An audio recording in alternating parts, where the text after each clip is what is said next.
할렐루야. 주님의 은혜와 사랑하심이 여러분의 가정과 삶 가운데 충만히 있기를 주님의 이름으로 축원합니다. 이제 시간마다 돌아볼 때마다 우리가 원망하고 불평하는 경우가 있거나 못마땅한 경우가 있는가 하면 정반대의 경우처럼 감사하고 기뻐하는 것이 있습니다. 여러분은 어떤 선택을 하시겠습니까? 오늘 비록 지금 내가 원하는 만큼의 결과를 가져다 주지 못했다 할지라도 그것은 인생의 과정이에요. 지금 지나가는 과정일 뿐입니다. 2019년도가 지나고 2020년도가 되어지고 2021년도 어느 순간인가 우리 인생에서는 중간인데 마치 이것이 끝인 것처럼 생각해서 원망하고 불평하고 또 뿐만 아니라 마음속에 분노를 갖는다면 여러분 그 결과는 내일의 그 아름답지 않은 결과를 가져다 줄 수 있다는 것을 항상 잊지 마시고 비록 지금은 중간이다, 과정이다 생각하시고 마지막까지 정말 하나님의 은혜 가운데 감사의 씨앗을 심고 나갈 수 있는 저와 여러분 되어지기를 주님의 이름으로 축원합니다. 누군가가 그러지 않았습니까? 인류의 모든 세상이 다 망하였어도 자기는 마지막에 무엇을?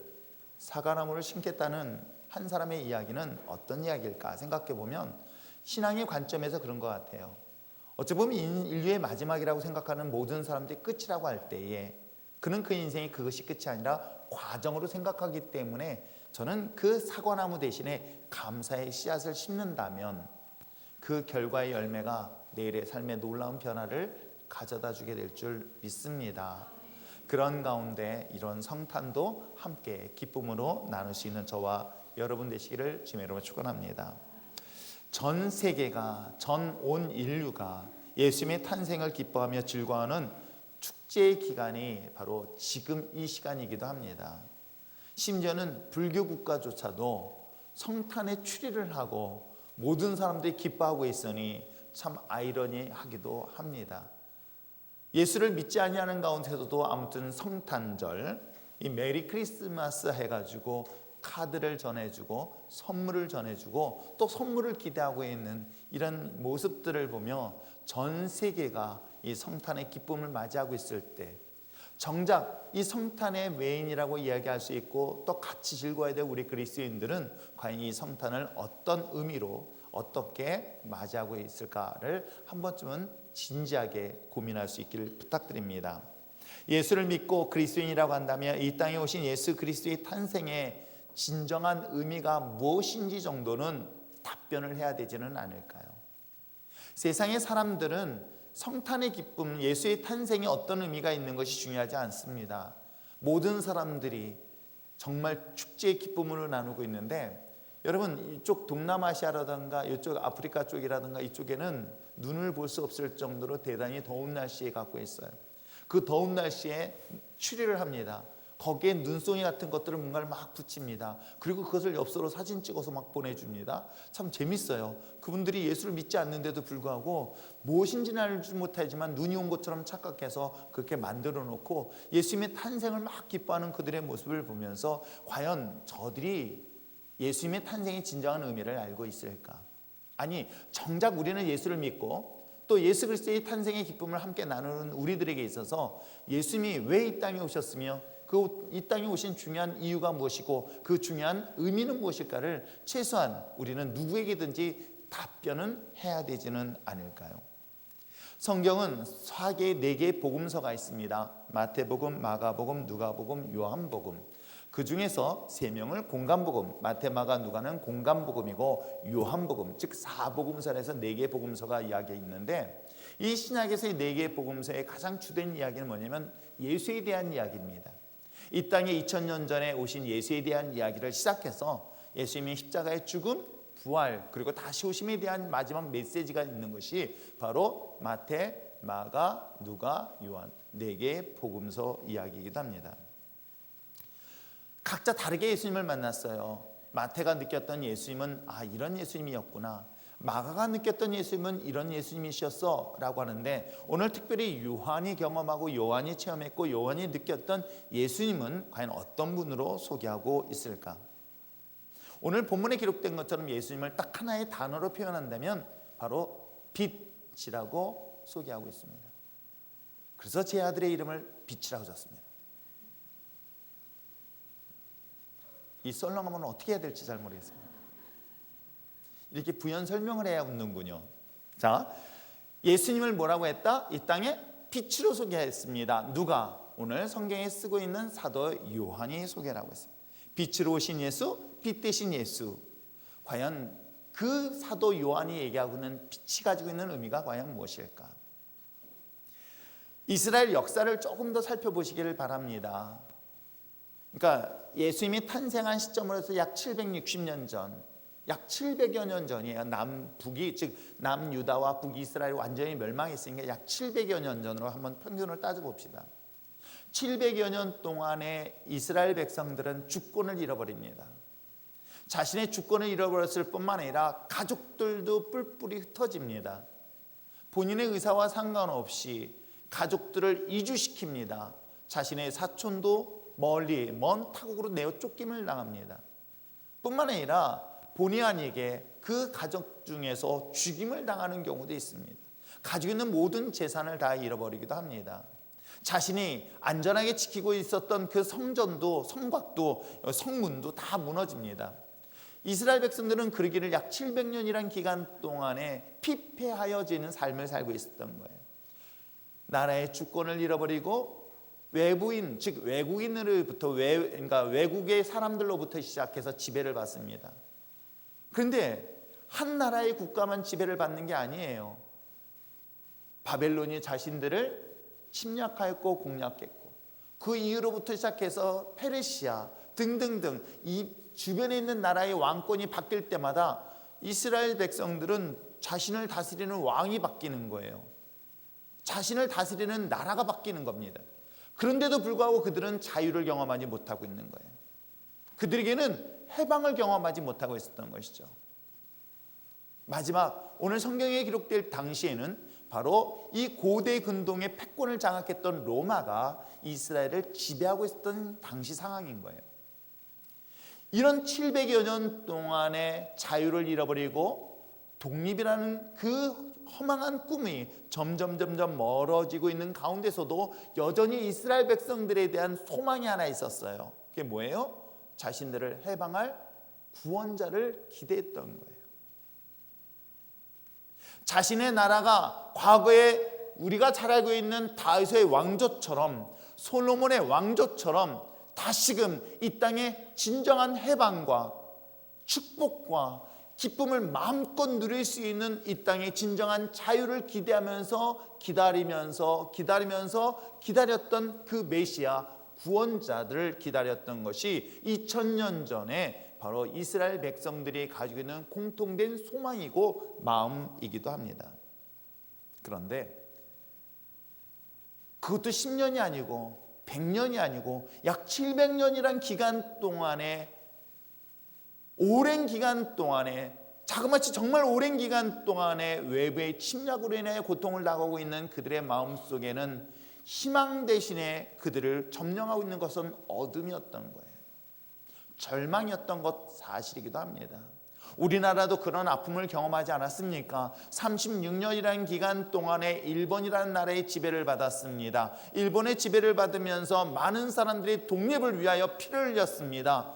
독립을 외쳤습니다. 다행히 우리나라는 36년 만에 해방이 되었지만은 그 36년에 자그마치 20배나 해당되는 기간 동안 이스라엘 백성들이 주권을 잃어버리고 착취를 당하며 자유를 잃어버린 그들의 백성들의 마음은 어떠했을까?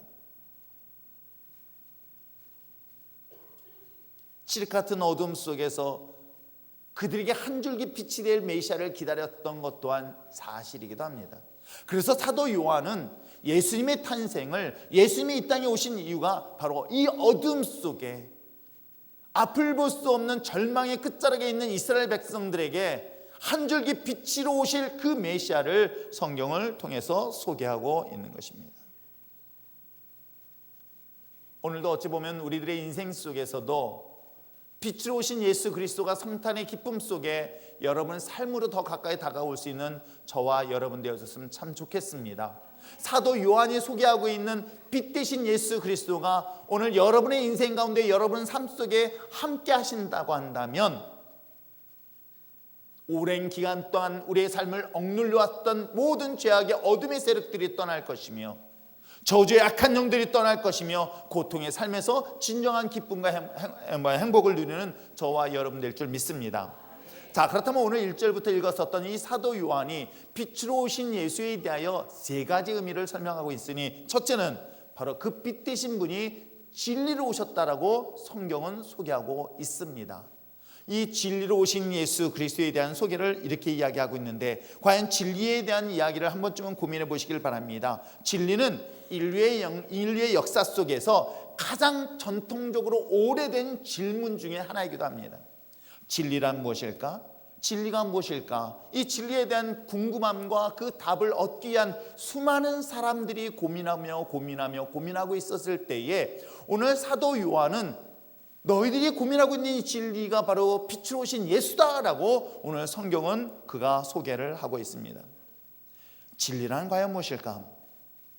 인간이 갖고 있는 궁극적인 질문에 대한 절대적으로 변하지 아니하는 유일한 답, 진리라는 것은 변하면 그건 진리라고 이야기할 수 없습니다. 인간이 가지고 있는 이 궁극적인 질문들이 있어요.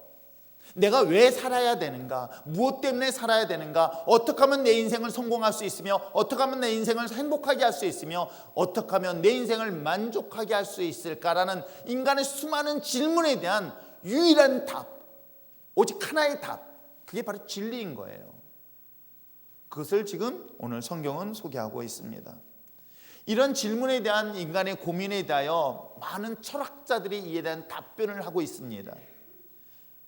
철학자들의 대답이 부족하다 보니까 종교를 가지고 종교를 드러내면서 진정한 이것이 진리다, 인간이 가지고 있는 모든 인생의 문제를 해결하고 인생에 있는 모든 문제에 대한 근본적인 문제, 행복뿐만 아니라 모든 것들을 오직 해결해 줄 수 있는 종교는 이거다라고 외치고 있는 것 또한 그 중에 하나이기도 합니다.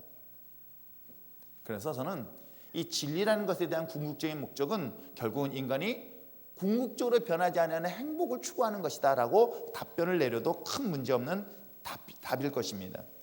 다양한 길을 통해서 불변적 행복을 추구하는 이 모든 진리, 이 진리에 대하여 요한은 분명히 말씀하고 있습니다. 1절에 말씀하고 있어요. 태초에 말씀이 계셨다라고 기록하고 있어요. 여기서의 사도 요한은 태초부터 있었던 그 진리를 말하고 있는 거예요. 여기서 말씀이라는 것은 우리 성경에는 한글로 되어 있지만 로고스라고 단어 있는 거예요. 로고스라는 건 뭐냐면 진리라고 얘기하는 거예요. 그래서 사실은 이 문장을 정확히 해석한다면 태초에 진리가 계셨다라고 해석해도 본문의 해석은 큰 무리 없는 해석인 거예요. 여러분 그 보십시오. 진리라는 것은 분명히 불변적인 것들이라고 했어요. 내 인생에 대한 궁극적인 답을 얻는 유일한 것, 그 진리는 시대가 상황에 따라서 바뀌는 것은 진리라고 말하지 않습니다. 인간이 행복하길 원합니다. 그 행복하는 것에 대하여 유일한 답이 하나 있어요. 그걸 진리라고 얘기합니다. 근데 그것이 때에 따라서는 내가 물질이 나를 행복하게 할 줄 알았어요. 그래서 물질을 열심히 모았더니 물질 가지고 내가 행복하지 않다는 걸 경험합니다.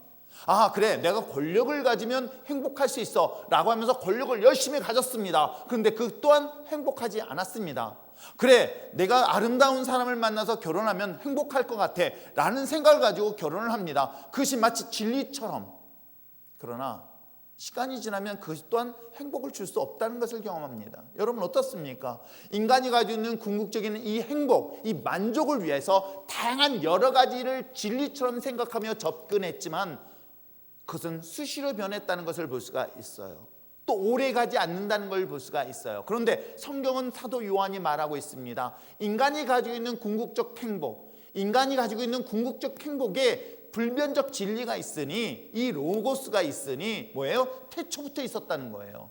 처음부터 있었다는 거예요. 그게 뭐예요? 아주 오랫동안 변하지 아니하는 그 시간성과 영원성을 지금 사도 요한은 소개하고 있습니다. 진리는 오랫동안 영원하게 변하지 아니하고 있는 것이 있으니 그것이 과연 누구냐라는 것은 14절에 말씀하고 있습니다. 14절에 뭐라고 얘기하냐면 말씀이 육신이 되어 우리 가운데 거하심에 우리가 그의 영광을 보니 아버지의 독생자의 영광이요 은혜와 진리가 충만하더라. 누구를 말하고 있습니까? 예수 그리스도를 말하고 있는 거예요. 그러면 1절에 태초에 진리가 있었다, 그 진리가 뭐다? 육신으로 오신 예수다라고 사도 요한이 소개를 하고 있습니다. 그러므로 여러분, 예수 그리스도가 인간의 행복을, 인간의 모든 문제를, 인간이 가지고 있는 추구하고 있는 모든 것들에 대한 유일한 원웨이, 진리라고 말할 수 있는 분은 누구다? 오직 예수 그리스도다. 이것에 대해서만큼은 절대로 타협할 수 없다는 것 잊지 마시기를 주님으로 축원합니다. 인간의 궁극적인 행복을 해결하고 성취할 수 있는 유일한 길은 오직 예수 그리스도다. 그런데 사실은요, 이걸 아무리 설명을 해도요, 세상 사람들 이걸 믿지를 못해요. 아니, 우리가 그리스도인인데도 불구하고 에이 설마? 라고 하면서 여전히 예수님을 제외시켜 놓고 신앙생활하는 경우가 더 많아요. 예수를 제외시켜 놓고 예수를 떼어놓고 나머지 것들을 채워야만이 내가 인생이 행복하다고 생각할 수 있습니다. 예수 안 믿는 사람은 그렇다 치더라도 놀랍게도 신앙의 공동체 안에 있는 그리스도인들조차도 예수 없이도 얼마든지 나는 가정이 행복할 수 있고 등등의 것을 하는 경우가 너무 많이 있다는 것을 소개하고 있습니다. 그러나 여러분, 그 어떤 것도 인간이 가지고 있는 궁극적 자유, 행복을 줄 수 있는 것은 오직 예수밖에 없다. 아내와 남편이 행복하기 위해서길 원하신다면 그 안에 예수 그리스도가 있어야만이 됩니다. 예수 그리스도가 있을 때에 세상에 하는 모든 사업을 축복할 것이고, 예수 그리스도가 있음으로 인하여 우리 인생의 모든 깨어진 것들이 회복되는 역사가 반드시 있게 될 줄 믿습니다. 이거는 불변적 진리예요. 이 사실에 대해 바울은 미친 듯이 외치고 있는 것이 빌립보예요. 빌립보서에 얘기하기를 예수는 예수에 미친 사람의 이야기예요. 오직 모든 게 다 예수예요. 우리의 인생의 모든 문제를 해결하고 인생의 모든 문제를 궁극적으로 해결해 줄 수 있는 것은 누구다? 오직 예수 그리스도다. 그렇기 때문에 바울은, 사도 요한은 얘기하고 있습니다. 인생에 가지고 있는 궁극적인 진리의 길은 바로 오직 예수다라고 소개하는 이유가 바로 여기에 있는 것입니다. 오늘 사랑하는 성도 여러분, 이 성탄의 기쁨 속에서 함께 우리가 은혜를 나눌 때 왜 예수님이 이 땅에 오셨는가? 가장 중요한 의미는 바로 우리가 가지고 있는 인생의 궁극적인 모든 문제의 답을 누굴 통해서? 예수를 통해서 이루어진다는 이 진리 앞에 설 수 있는 저와 여러분 되시기를 주님으로 축원합니다. 그렇기 때문에 어찌 보면 되게 문제도 쉬울 수 있어요. 문제 해결하는 방법도 되게 쉽고요. 모든 문제를 해결할 뿐만 아니라 여러분의 인생의 크고 작은 어려움의 모든 문제도 사실 예수 하나면 충분하다. 그랬으면 참 좋겠어요. 그래서 예수님이 이 땅에 오셔서 복음서에서 이야기하고 있는 내용들이 무지하게 많이 있지 않습니까? 38년 된 병자의 모습을 상상해 보세요. 여러분, 38년 동안 병들어 있다고 한다면 그는 평생을 병들어 있다고 생각하셔도 큰 무리 없는 해석이에요. 여러분, 날 때부터 안진뱅이에요. 태어나면서부터 안진뱅이에요. 태어나면서 앞을 볼 수 없어요. 들을 수도 없는 장애를 가지고 있어요. 그러나 여러분, 인생에서 모든 것들을 해결할 수 없는 이 절대적 상황 속에 있는 자일지라도 예수 그리스도를 만나면 어떤 일이 일어나는지 아십니까? 안진뱅이가 일어난 역사를 경험합니다. 볼 수 없는 자가 보게 되어집니다. 들을 수 없는 자가 듣게 되어집니다. 여러분, 그 깨어진 삶이 바뀌어지는 것이 예수 그리스도라는 거예요. 그래서 오늘 성탄의 기쁨 속에서 왜 우리가 성탄의 기쁨을 즐거워하느냐? 정말 내 인생에서 내 인생에서 궁극적으로 추구하고 있는 그 참된 진리는 오직 예수 그리스도이기 때문에 우리가 이 성탄의 의미를 좀 더 깊이 있게 다루며 가까이 즐길 수 있는 저와 여러분 됐으면 참 좋겠습니다. 자, 진리로 오신 예수는 그로 인하여 우리에게 자유를 주시는 것이고요. 자, 두 번째 올 수 있는 건 뭘까? 예수 그리스도에 대해서 오늘 사도 요한은 이와 같이 소개하고 있습니다. 생명으로 소개하고 있는 거예요. 예수 그리스도는 진리이고 예수 그리스도는 생명이시다. 믿으시길 바랍니다. 여러분, 4절의 말씀 한번 읽어볼까요? 4절 말씀을 한번 읽어보시기를 바랍니다. 시작. 그렇습니다. 사도 요한은 예수님이 빛으로 오셨는데 그 빛이 그들에게 무엇을 줬다고 얘기하고 있습니까? 생명이라고 얘기하고 있는 거예요. 그 안에 생명이 있으니 그 생명이 사람들의 빛이라고 사도 요한은 소개하고 있는데, 과연 이 생명은 무엇을 의미하고 있을까요? 저는 이 생명은 희망을 말하고 있지 않을까 생각합니다. 인생에 있어서 희망이 사라지고 어두운 세상 속에 살아갈 때에 여러분, 그 사람들은 살아있으나 사는 것이 아니라 죽은 자라고 이야기를 합니다. 이스라엘 역사가 그리하지 않았습니까? 700년이란 기간 동안에 외세의 침략을 당하고 고통을 당하고 착취를 당하고 있다고 한번 상상을 해보세요. 그들은 숨을 쉬고 있습니다. 먹고는 살 수 있습니다. 그런데 분명한 것은 그들은 희망을 볼 수 없으니 살아있으나 죽은 자 같다라고 소개하고 있는 거예요. 제가 목회를 하는 22년 동안에 많은 분들을 봐요. 그런데 어떤 분들은 정말 소망을 갖는 분들이 있는가 하면 어떤 분들은 나로 하여금 절망에 빠질 때가 있는 경우를 종종 경험합니다. 왜 그런지 아십니까? 그에겐 희망이 사라져버릴 때예요. 그에게 꿈이 사라져버리는 그 모습을 보면 제 마음 또한 그 처참함이라고는 이루 말할 수가 없습니다. 살아있지만 살아있는 것이 아니라 마치 죽은 송장과 대화를 나눈 것 같은 그런 느낌을 들 때가 얼마나 많은지 몰라요. 이스라엘 백성들의 700여 년은 생명을 잃어버린 죽음 그 자체였던 것처럼 내 인생의 꿈을 잃어버리고 내 인생의 소망을 잃어버리고 내 인생의 희망을 잃어버린 자는 육신은 살아있을지 몰라요. 숨은 쉬고 있을지는 모르겠습니다. 그러나 그것을 죽음이라고 말할 수밖에 없는 것은 아닐까요? 이스라엘 백성들이 700년이란 기간 동안에 착취를 당하고 있는 그들의 모습은 더 이상 희망이 존재하지 아니하는 그런 삶의 모습이었던 것이죠. 숨은 쉬고 있으나 희망을 잃어버린 이스라엘 백성들에게는 더 이상 그 안에 생명이 존재하지 않는다는 것입니다. 그러한 이스라엘 백성 속에 예수님은 새로운 생명을 불어넣는 그런 생명의 능력으로 오셨다는 것을 성경은 사도 요한이 소개하고 있는 거예요. 마치 인간이 흙으로 인간의 당신의 형상을 지음받은 인간에게 있어서 범죄한 인간에게 주신 하나님의 징계 중에 하나가 바로 그들의 죽음이었던 거예요. 선악을 알게 나무 실과를 먹으면 반드시 죽는다라는 그 죽음은 육신의 죽음이 아니라 가장 중요한 하나님이 주신 그 소망, 하나님이 주신 희망, 하나님이 주신 절대적인 그 비전을 잃어버렸기 때문에 그들은 살아있으나 죽은 존재로 평가받고 있는 것은 아닐까요? 여러분, 희망을 가지면, 내 마음속에 희망과 꿈을 가지면 갑자기 안 뛰던 가슴이 설레고 뛰는 거 경험해 보신 적 있나요? 나이가 점점 들수록 내 심장의 박동수가 점점 줄을 때마다 고통스러움을 느낍니다. 세월이 점점 지날수록 저 20대 젊은 청년들을 바라보면서 내 심장은 어떠한가를 볼 때에 심장이 점점 박동수가 줄어드는 걸 볼 때마다 슬픔을 느끼고 고통을 느낄 때가 있는 거예요. 그런데도 불구하고 나도 모르게 또 다른 꿈을 갖게 되어지고 나도 모르게 희망을 갖게 되어지고 나도 모르게 또 다른 소망을 갖게 되어지면 놀라운 현상이 하나 나타나고 있는데 어떤 일이 나타나는지 아십니까? 내 가슴에 설렘이 시작되더라는 거예요.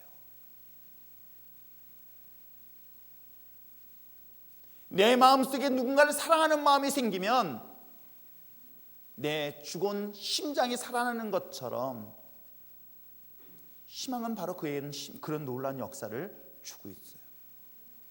2000년 전에 예수님이 이 땅에 오신 것은 그들은 심장이 있으나 심장이 멈춰있는 상태예요. 그들은 아무것도 볼 수 없는 절망의 끝자락에 있었을 때에 예수님은 한 줄기의 빛을 주셨던 거예요.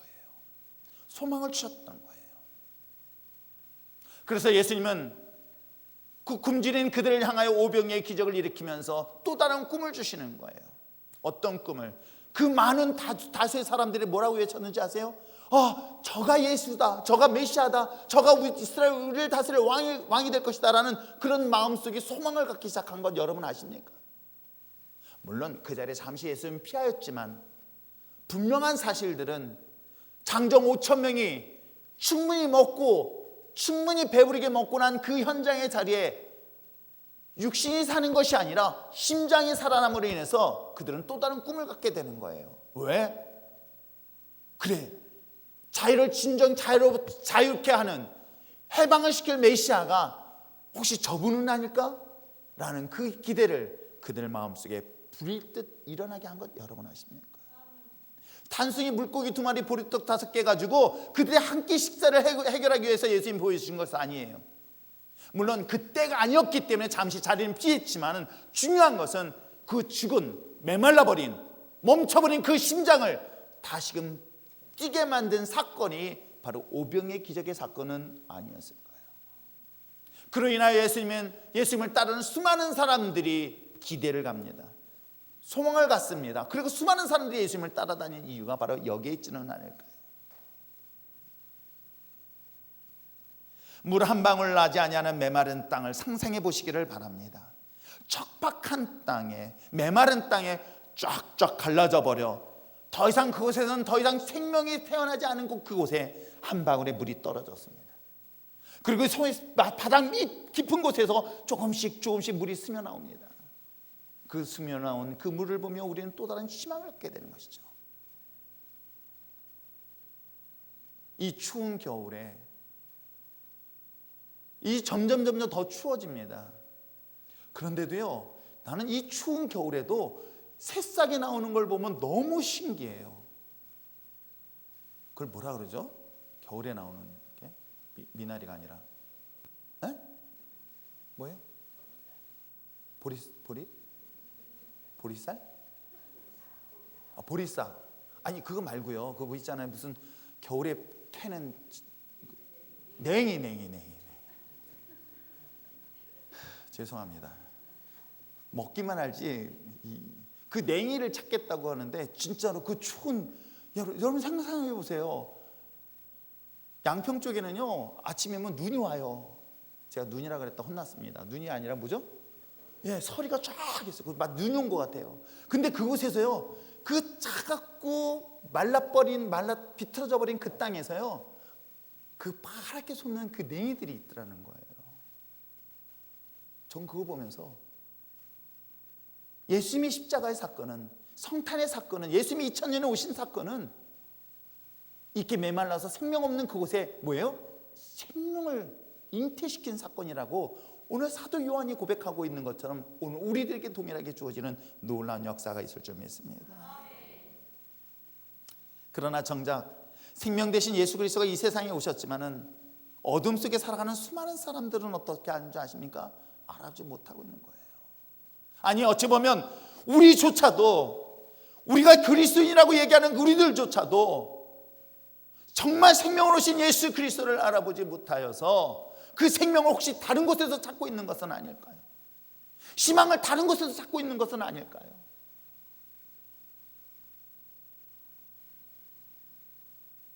(5절의) 말씀 한번 읽어보실까요? 5절 말씀 한번 진지하게 한번 읽어보시길 바랍니다. 읽겠습니다. 시작.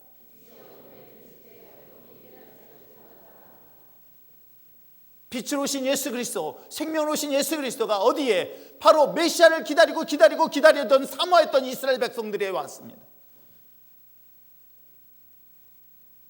어찌 보면 예수를 믿는 우리들 가운데 예수님이 2000년 전에 오셨고 그분이 지금 우리와 함께하고 있습니다.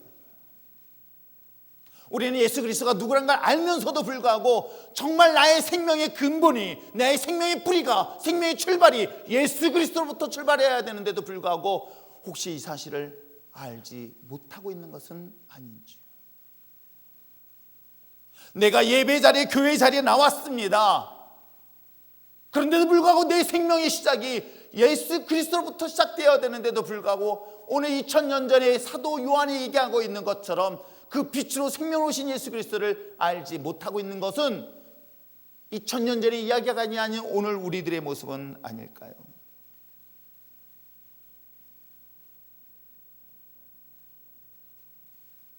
목회를 하면서 그 생명이 풍성한 자들과 함께 할 때는요 저 역시도 그 행복함을 느끼고요 저도 또한 그 충분한 에너지를 얻게 되어져요. 직분을 맡길 때에 그 직분 앞에 감사합니다. 내게 주신 이 생명이 예수 그리스도의 생명 때문에, 마른 막대와 같은 나에게 생명을 주신 그리스도 때문에 내가 맡긴 직분을 감당할 수 있습니다라는 그런 에너지 넘치는 그 모습을 보면 목회자인 저에게도 큰 에너지를 얻어요.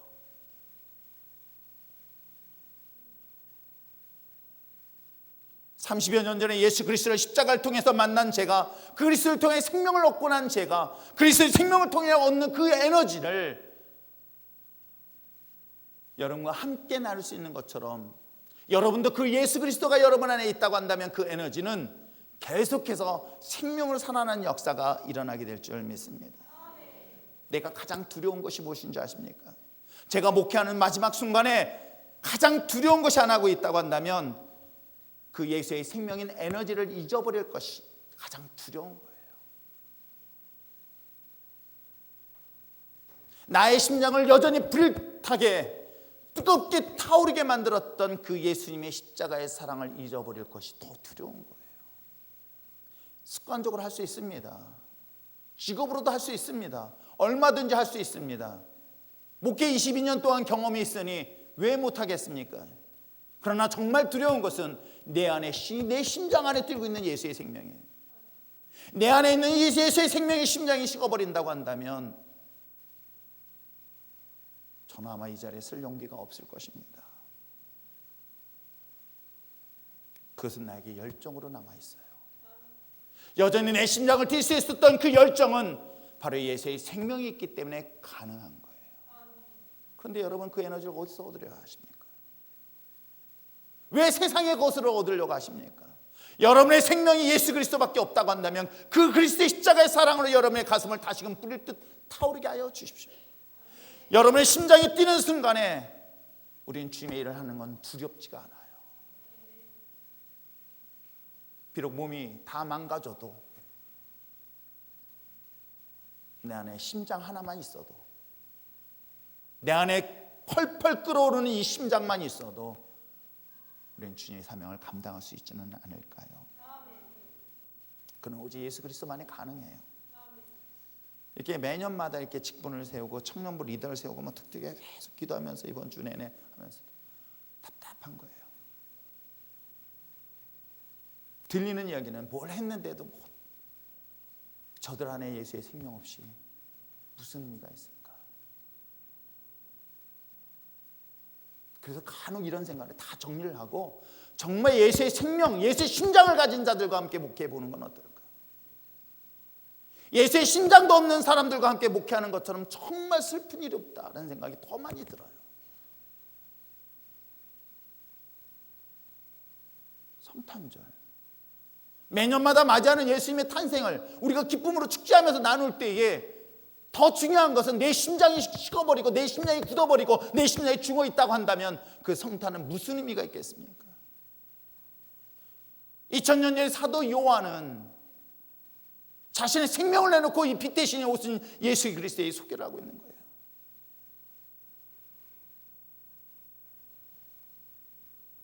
여러분 안에, 여러분의 심장을 뜨겁게 뛸 예수 그리스도의 생명이 여러분 안에 있길 주님으로 축원합니다.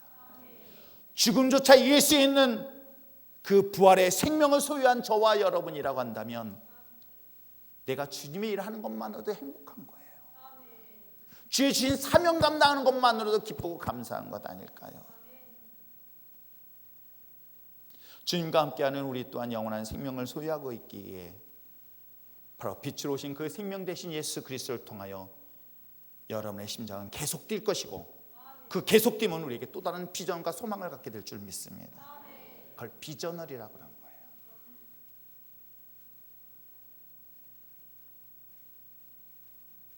그래요. 마지막으로 볼 수 있는 것은 주님이 이 땅에 권세자로 오셨던 거예요. 권세자라는 것은 킹 오브 더 킹, 만왕의 왕이신 예수 그리스도가 우리에게 오셨다는 것입니다. 인간의 범죄로 인해 합법적으로 사단의 권세가 세상의 이 모든 인간을 다스려 왔습니다. 죄인된 인간의 세상은 바로 사단이 통치하고 다스렸던 것 또한 사실이에요. 그렇기 때문에 죄인된 인간이 끊임없이 사단의 권세 앞에 타협합니다. 굴복합니다. 그들을 거부하기보다는 그들과 적당히 타협하며 살아가고 있는 것들이 죄악된 죄인의 결과의 모습이기도 합니다. 그 인간의 범죄의 결과의 모습이에요. 이런 죄악된 세상에 권세자로 사단의 인간의 삶을 황폐케 만들었던 이 세계를 이길 수 있는 분은 오직 예수 그리스도라는 걸 잊지 마시길 바랍니다. 예수 그리스도의 십자가의 권세와 능력이 잃어버린 이스라엘 백성들에게는 그들의 삶이 700년 동안 피폐했던 것을 역사적으로 보여주고 있는 거예요. 아니 어찌 보면 오늘 우리들의 삶의 모습은 아닐까요? 여전히 우리는 세상의 지배를 받습니다. 물질의 지배를 받으며 환경의 지배를 받으며 상황의 지배를 받으며 등등의 여러 가지에 의해서 지배를 받고 있습니다. 그러나 원래 우리 하나님의 자녀들은 세상에 지배를 당하는 존재가 아니라 다스리는 존재예요. 지배하는 존재예요. 통치하는 존재가 원래 우리들의 모습인 거예요. 그러나 죄 때문에 이걸 잊어버린 거예요. 그리고 여전히 우리는 세상에 굴복할 수밖에 만드는 거예요. 부정과 불의한 그 권세자들 앞에서 우리는 여전히 억눌려야만 하고 지배를 받은 것이 당연한 것처럼 생각해야 되고, 그리고 그들과 적당히 타협하지 않으면 도태될 수밖에 없다는 사고에 빠져 있을 그때에 2000년 전에 예수님은 뭐라고 오신 줄 아십니까? 바로 이 땅을 다스릴 왕으로 오셨다고 성경은 소개하고 있는 거예요. 그래서 주님 말씀하시고 있는 거예요. 영접하는 자 곧 그 이름을 믿는 자에게는 누구의 권세? 하나님의 자녀의 권세를 회복하시겠다고 약속하고 있는 거예요. 예수님 자체가 권세자이기 때문에 가능한 거예요. 예수님 자체가 만왕의 왕이시기 때문에 가능한 거예요. 여러분, 이 사실에 대한 자기 정체성을 발견하면 어떻게 되는지 아세요? 이 사실을 발견하게 되어지면요, 세상에 적당히 타협할 일 없어요. 세상을 다스릴 수 있고 세상을 통치할 수 있는 능력이 우리에게 있다는 것, 이 확신을 가지니까 어때요? 담대하게 되죠. 왜 무엇 때문에 두려워합니까? 무엇을 염려합니까? 하나님 믿는 자녀들에게 있어서는 이미 확정되어진 것들이 있기 때문에 이것을 믿고 선포하면 되는 거예요. 그래서 여호수아에게 말씀하고 있습니다. 주님께서 말씀하고 있는 것이에요. 이미 하나님이 약속한 이 가나안 땅은 너에게 예비되었다. 너에게 준비되어진 이 가나안 땅은 너의 것이니 다른 것 하지 마라. 두려워하지 말라. 놀라지 말라. 염려하지 마라. 근심하지 마라. 강하고 담대하라. 이미 그것은 너의 것이다. 이게 확정된 하나님이 주신 축복의 자녀인 거예요. 여러분 어떻습니까? 2000년 전에 오신 예수 그리스도는 바로 이 땅에 만왕의 왕으로 오신 이 땅의 권세자로 오셨다면, 그분이 나의 아버지시고 그분이 내가 영접한 자라고 한다면 당연히 그 권세를 우리가 누리는 것은 당연한 것 아닐까요? 왜 세상에 대한 모든 것들이 염려에 빠져 있습니까? 무엇을 그리 두려워하고 있습니까? 하나님의 자녀의 말의 권세가 우리들에게 있다는 걸 잊지 마시길 바랍니다. 이런 사실에 대하여 왜 우리는 이 사실을 알지 못할까? 오늘 10절과 11절에 아주 중요한 사실을 이야기하고 있는데, 한번 10절과 11절의 말씀 한번 보시기 바랍니다. 10절 읽겠습니다. 시작. 그가 세상에 계셨음에 세상은 그로 말미암아 지은 바 되었을 때 세상이 그를 알지 못했다는 거예요. 그분이 만왕의 왕이시오, 권세자구나. 여러분, 그 사실은요, 지금 우리 똑같아요. 이건 2000년 전에 예수를 왔던 그때 당시 모습이 아니라 지금 2000년이 지난 우리도 똑같아요. 저도 과거에는 예수님은 알아요. 그러면 난 알아요. 근데 몰라요. 참 아이러니하죠. 저도 초등학교 때 신앙사였어요. 예수님이 날 위하여 십자가에 죽으셨다는 것도 나 아니지, 우리지. 나 때문에 죽었다면 억울한 것 같아가지고 나보다 죄 많은 사람들 위해서 한꺼번에 같이 죽었으니까 예수님 우리 위해서 죽었다는 거 다 알아요. 부활했다는 것도 알아요. 그래서 부활절 결혼 까먹은 것도 기억해요. 옛날에는 오실 메시아에 대한 마라나타 신앙을 얼마나 많이 강조했는지 몰라요. 그래서 옛날 저 어렸을 때만 하더라도 이 땅은 소망이 없어, 하나님의 영원한 나라 천국에 대한 소망밖에 없어 라고 저는 어렸을 때 교육을 받았어요. 그래서 예수님과 다 천국 가는 것이 제일 좋은 줄 알았어요. 근데 천국보다 더 좋은 데가 강남에 있더라고요. 그걸 분당이라 그래요.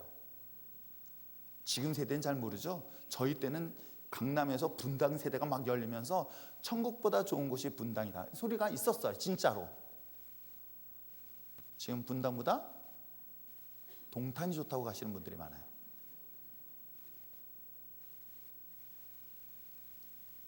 근데 놀랍게도 이 사실을 말하고 있는 거예요. 예수님을 알지 못했다는 거예요. 예수님의 만왕의 왕이시고 그분이 진정한 권세 잡은 자로서 내가 그분을 영접하면 그 영접한 자녀에게는 그 하나님의 자녀의 권세가 우리에게 주어졌다는 이 사실을 여러분 정말 삶에서 알고 있다 한다면 여러분 어떻게 사는지 아십니까? 세상에 타협할 일 없어요. 세상을 두려워할 이유가 없어요.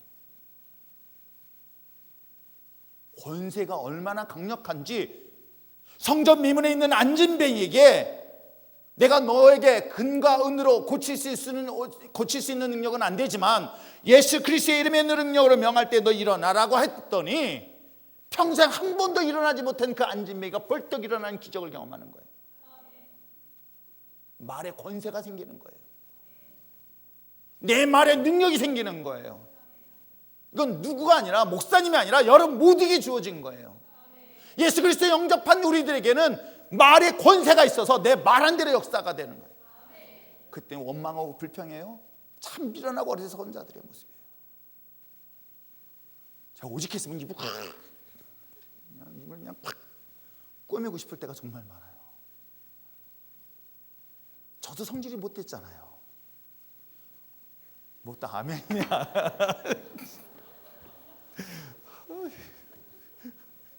어떤 분이 아멘이라고 했어. 내 이따가 사탕 하나 드릴게.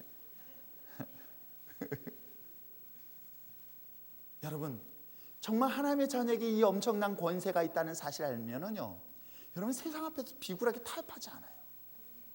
내 인생의 진로요?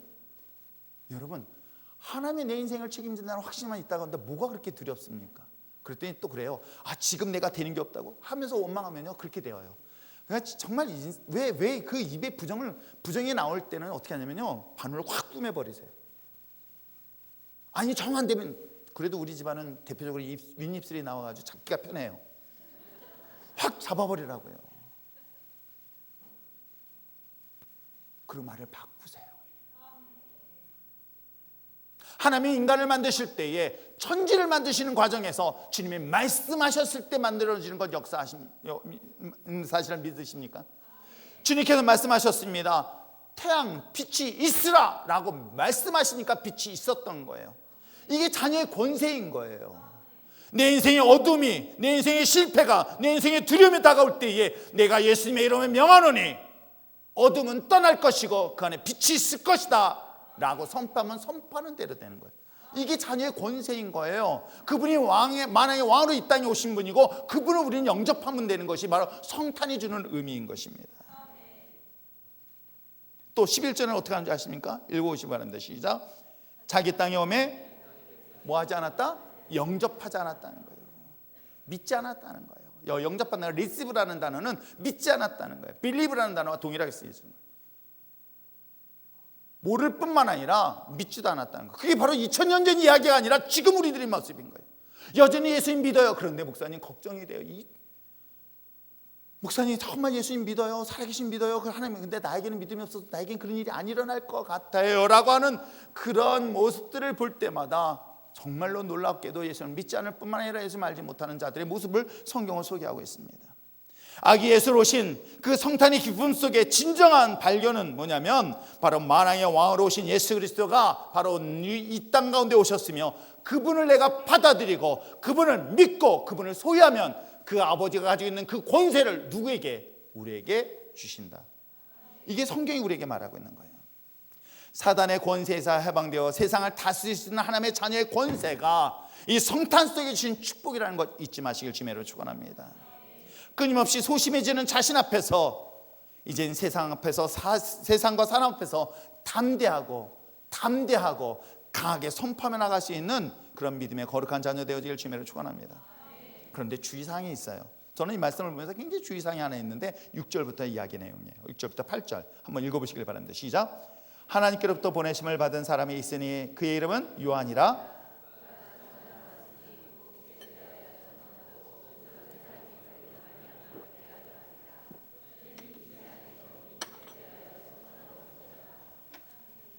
사도 요한은 세례 요한의 사도 요한의 세례 요한을 소개하고 있어요. 세례 요한을 사람들이 주목하려 할 때에 주목하지 마라. 그는 빛을 보낸 자, 빛이 아니라 빛을 대하여 소개한, 즉 빛에 대하여 소문을 내고자 한 온 사람이라고 얘기를 하고 있는 거예요.